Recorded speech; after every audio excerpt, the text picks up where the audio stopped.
Hello, is that Councillor O'Leary? Yeah, speaking. How are you doing? Jim O'Leary, yeah?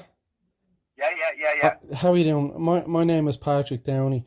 I'm calling as the Secretary and the PRO of a group called the Truth and Neutrality Alliance. I just wanted to pick your brain about something, if that's okay. What's the name of the organisation? The Truth and Neutrality Alliance. Yeah, okay, walk away. Okay, so I understand there was a recent vote and it was agreed to hoist Ukrainian flags along Orwell Road. I've actually seen the flags there myself. Yeah. Did you take part in that vote? Did I take part in that vote? That vote was taken about 4 years ago, 3 years ago, at the outbreak of the after the invasion, yeah. Well,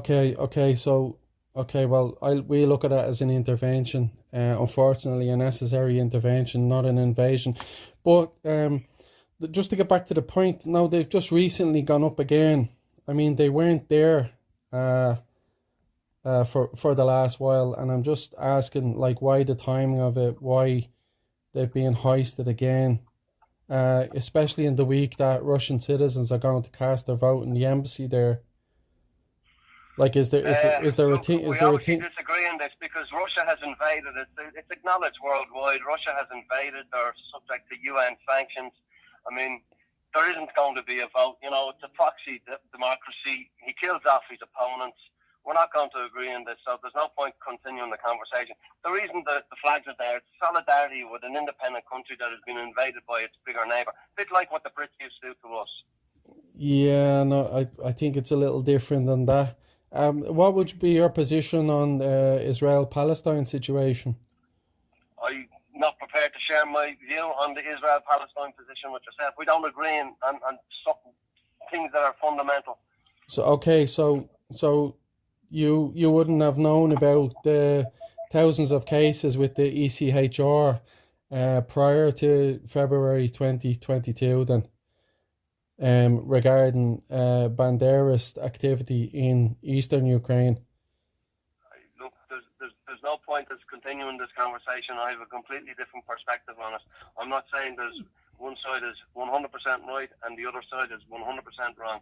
You just don't go invading your neighbour's country. Yeah, but I think you're talking about the world agrees. I think the global south is actually the majority of the world's population. There's the collective west, and then there's the global south. And well, to be honest with you, so you're actually in the minority on that. But listen, this is not. You and I can have this civil conversation because we live in a Western liberal democracy. That's not something that's available to most of the people in the south. I don't know for how much. I'm only interested in protecting the interests of the West. Well, that. Well, that's what I said. Well, our group is about conflict resolution, not conflict escalation.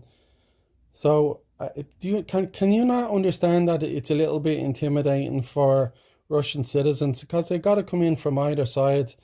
Some be traveling in from opposite ends, like, and to suddenly see blue and yellow all along there. I think it's, we're supposed to be a neutral country as well. Why have we not remained neutral on this? Because, well, I don't believe we should be neutral, and certainly we're not politically neutral on this. Wow. Okay. We don't, like I said, and do you know what? I appreciate the call because we've had it's been a very civil call, and I think I appreciate that. So look, we just don't agree. That's the reality. We fundamentally have a different view, which is a good thing. We can have that different view. Yeah. But we do have a fundamentally different view. Yeah. And I don't have much concern for the Russian citizens feeling intimidated by flags if they're going to vote. And it's to my way of thinking again, it's a rubbish election, and it's not a free election in Russia. Have you been to Russia? Do you mind me asking? I've never been to Russia. Okay, well, I've been there probably 15 times at this stage. And tell me this. How many of his political opponents have died? I mean, Navalny. Tell me, what's your view on Navalny? Navalny was an ultra-nationalist, a Nazi supporter. So Are you not aware of So he this? deserved to be killed. So he deserved to be killed. Yeah. No, look at wow. I'm not. I absolutely not. Nobody deserves to be killed. Okay, let me make. As I said, we're called the Truth and Neutrality Alliance for a reason. So, and as I said, we're about conflict resolution and not conflict escalation. Now, as you said, we're having a civil conversation. I would love to have people from both sides who are able to have this civil conversation and have a debate about it and present the facts from both sides. You know, but you're talking about one set of facts.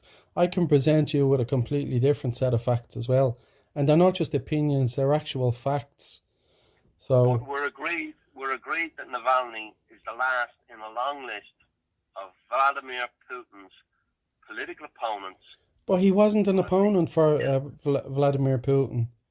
He was. Why did he need to kill him? He was. Well, I don't believe that he was actually killed by Putin, but that's another story. Okay, like I said, I have to go here, unfortunately, and thanks for the call. We'll agree to disagree, I think, yeah? Well, thanks for. It looks like we do disagree, and thanks for taking the time to answer the call, councillor. And I appreciate your bona fides, okay? Okay, thank you. Okay, have a good day. Bye-bye. Bye. You too.